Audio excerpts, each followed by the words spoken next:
Nagpapatuloy ang pagpapaabot ng tulong ng pamahalaan sa mga naapektuhan ng bagyong Yolanda. Narito ang ulat ni Joseph Parafina. Namahagi na ng mga bigas, dilata at iba't ibang klaseng noodles. Ganon din ang mga inumin tubig ang mga tauhan ng Department of Social Welfare and Development at of the Philippines sa dalawang bayan ng Leyte na matinding sinalanta ng bagyong si Yolanda.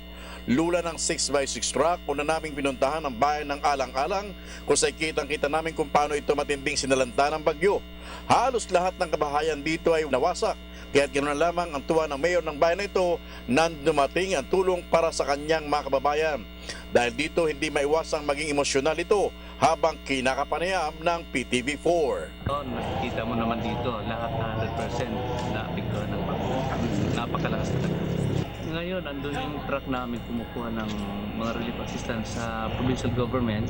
Kahapon dumating yung tulong ng LGU Matalog. At saka may darating na, ngayon lang may dumating na tulong ng DSWD. Yung namatay 21, yung dito sa Alang-Alang, pero may mga taga-Alang-Alang na namatay doon sa ibang lugar, gaya na sa Tacloban, tapos dinadala dito kasi gusto nila dito magpalibing. Sa ating Pangulo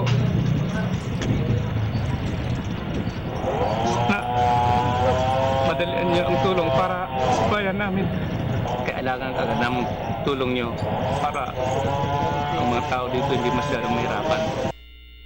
Maraming salamat. Para sa mga tauhan ng DSWD, alam nilang kulang ang bitbit nilang mga rasyon para sa mga bayan na kanilang dinadaanan, pero malaking tulong na ito sa mga kababayan nating salat sa mainom at makakain sa ganitong mga panahon. Ang pinamigay po natin sa Municipality of Alang-Alang is 30 sacks of food packs. Each sacks has 15 food packs, for family food packs. Tapos may 10 boxes of canned goods. Tapos may binaba din tayong 5 sacks of bottled water, yung pang-individual na po talaga, and plus 2 boxes of bottled water po. Opo, hiwa-hiwala yung bayan. Yung plano po kasi dito, 1 ton, 2 towns. Parang isang parang lagay lahat ng mga food packs. Tapos dalawang bayan. Oo, yun yung target. Dalawang bayan mamayang hapon.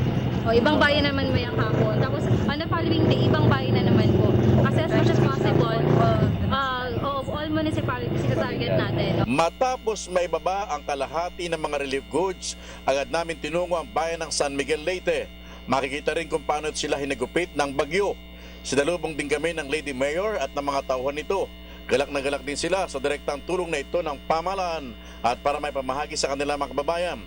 Mabuti na lamang umano at sinunod nila ang utos ni Secretary Marojas na magsagawa sila ng forced evacuation kaya't walang namatay sa kanilang mga kababayan. Salamat po sa Diyos, nakaraos din dahil nag-forced evacuation po talaga kami. Napakaigi po ng preemptive evacuation at forced evacuation campaign na ginawa namin. Kaya kahit marami na yung walang mga bahay, walang nadaganan sa loob ng bahay. Zero casualty po kami dahil sa bagyong ito. Halos 100% po damage, 95 to 100. Sabihin na lang natin, may iba pang tumatayong mga bahay pero meron din mga damage sa bahay.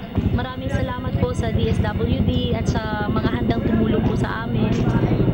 Kailangan po talaga namin ng tulong dito sa munisipyo ng San Miguel Leyte.